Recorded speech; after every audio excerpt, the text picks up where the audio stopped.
Bonjour. En prison dans l'affaire CNCB, Dayori libéré mardi prochain, titre Matin Libre, en manchette ce vendredi 23 août 2019. Interpellé, puis placé sous mandat de dépôt, mardi 20 février 2018, Antoine Dayori sera libéré mardi 27 août 2019. Condamné à 3 ans de prison devant la Cour de répression des infractions économiques et du terrorisme, l'ancien directeur général du Conseil national des chargeurs du Bénin aura passé 1 an et quelques mois en prison. Sa libération, anticipée pour bonne conduite, entrerait dans le cadre de la grâce présidentielle décidée par le chef de l'État béninois dans son message à la nation prononcé à la veille de la commémoration de l'accession du Bénin à la souveraineté internationale, nous apprend Matin Libre.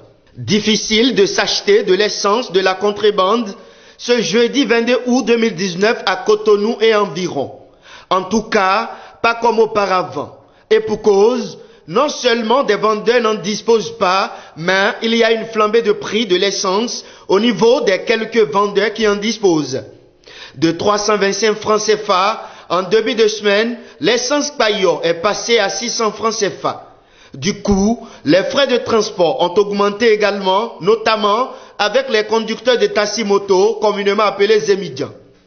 Perçu comme l'une des premières conséquences de la fermeture des frontières du Nigeria, cette situation ne fait que rajouter à la misère des Béninois, ajoute Matin Libre. Suspension du programme anglophone dans les EPS, les étudiants nigérians désertent le Bénin. Le gouvernement du Bénin, par le biais du ministère de l'Enseignement supérieur et de la Recherche scientifique, a décidé de la suspension jusqu'à nouvel ordre du programme anglophone dans les établissements privés d'enseignement supérieur au Bénin. La conséquence de cette réforme gouvernementale ne s'est pas fait attendre. Les étudiants ressortissants du Nigeria quittent déjà le Bénin pour les universités du Togo, nous apprend le seul quotidien béninois immédiatement disponible en kiosque à Cotonou et à Parakou dès 7 heures. Évaluation diagnostique. Que se passera-t-il demain, s'interroge Matin Libre.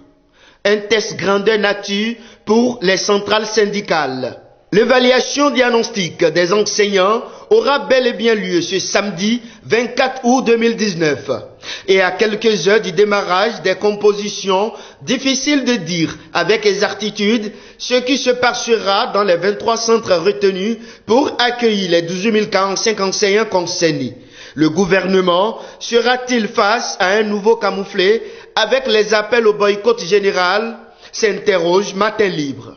Et puis enfin, Toribosito, après leur comparution à la BEF, les 6 CA mis sous convocation pour lundi prochain.